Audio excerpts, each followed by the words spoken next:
Libertad han surgido grupos literarios muy importantes, como fue el caso del Grupo Norte, y usted perteneció al Grupo Trilce. Así es. Un poco háblenos de esos momentos con el grupo, los que estuvieron dentro del grupo y formaron después, llegaron a ser o llegan a ser nombres reconocidos a nivel nacional e internacional. Un poco de esas experiencias, por favor, háblenos. Bueno, los poetas jóvenes se buscan para dialogar, para intercomunicarse y también para tener lectores, porque siempre un poeta joven trata de ser comunicativo en cuanto a lo que escribe, para probar si su poesía es válida o no es válida. Entonces, cuando yo escribí En Secreto, a los 14 años, encontré un amigo, ¿no?, que tenía vocación por la literatura, pero no como escritor, sino como lector, Carlos Prieto.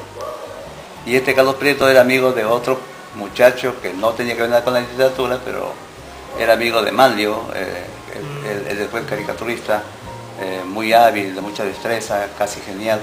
Y bueno, nos conocimos y entablamos amistad y nos revelamos nuestras inquietudes. Manlio por la pintura, yo por la literatura y otros también por la música, y nos buscábamos para tener cierto momento de solaz y divertimiento juvenil. Pero llegó un momento en que aparece Teodoro Rivera Young, mayor que nosotros, estudiaba ya el cuarto, quinto año de secundaria, y él tenía mayor información de literatura que la nuestra, pero de una literatura clásica y dieciochesca. Y nos sedujo también porque nos dio mucha información sobre escritores de esa época, ¿no?, a quienes leímos. Y después nosotros pasamos un poco más, comenzamos a leer autores contemporáneos en poesía y en teoría literaria. Bueno, el año 56 éramos un grupo de jóvenes ya con perfiles literarios, pero sin ánimos de publicidad, ¿no?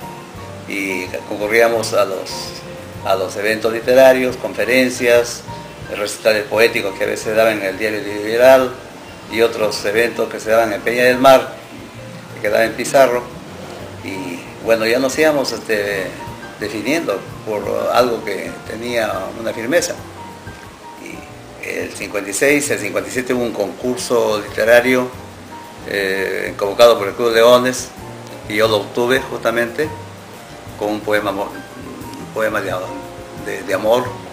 Y el 56, un año antes, había ganado un concurso convocado por la Gran Unidad Escolar para escolares. Yo estaba terminando la secundaria, y el 58 hubo un concurso convocado por el Grupo Ariel en Lima en homenaje a Día de la Madre. Presenté justamente mi poema Canto a la Madre de todas las edades y obtuve el primer premio. Entonces ya había un perfil ya, ¿no? Y nos reuníamos en un número mucho más grande de poetas trujillanos, a la que se incorporó José de Villaña en el año 59. Y Morillo ya estaba con nosotros desde el año 57. Comenzó como poeta y después se definió por la narrativa. Éramos un grupo pero sin afanes institucionales. Nos buscábamos, nos reuníamos, hacíamos bohemia y compartíamos la delicia de Baco con la delicia de Afrodita, ¿no? La delicia de la diosa de la poesía, Las musas, ¿no?, de las musas. Y entonces eran una suerte de bohemia edificante, como decía Unamuno, porque no solamente tomábamos, sino que discutíamos, y no discutíamos en forma desordenada, sino con mucha disciplina teórica y basado siempre en autoridades de peso. De manera que, y hablábamos de todo también, no solamente de literatura, narrativa, poesía, drama, sino también de política. Y bueno, hasta que Teodoro dijo, bueno, acaba de llegar de Argentina del Congreso Belligiano que convocó Juan Larrea el año 59, ya está en Perú Antonio Orrego, y era por el mes de septiembre, octubre, dijo, hay que rendirle un homenaje, le invitamos y lo traemos. Entonces lo trajimos a Trujillo, a Orrego, le dimos el homenaje y Orrego, pues, al escuchar nuestros trabajos, se entusiasmó y nos auguró, en verdad, un buen porvenir, ¿no? Haciendo recuerdos del Grupo Norte. Yendo al campo de la literatura, usted ha publicado una cantidad de libros de poesía, pero la gente siempre recuerda dos principalmente. Uno que es Biografía del amor sin nombre del año 63 y Meditaciones de un oso caminante del 90. Háblenos un poco de cómo se iniciaron o cómo surgió la idea de estos libros, bajo qué circunstancias, qué pasó alrededor de la creación de los mismos. Los poetas, como tú bien sabes, escribimos en base a nuestras experiencias. La poesía es ficción en cuanto a que los sentimientos y el mundo vital que se reproduce en cada palabra de un poema son formas íntimas y vivenciales de cada poeta. Es ficción porque lógicamente es un recuerdo de esas experiencias, no es la experiencia misma, de manera que cuando el poeta escribe siempre lo hace pensando en sus sentimientos ya terminados, pero que de alguna manera le dejaron una huella. Entonces, Biografía del amor sin nombre es la historia de un amor dramático, una experiencia personal que tuve yo con una mujer excelente en el sentido de la entrega, pero también del sacrificio,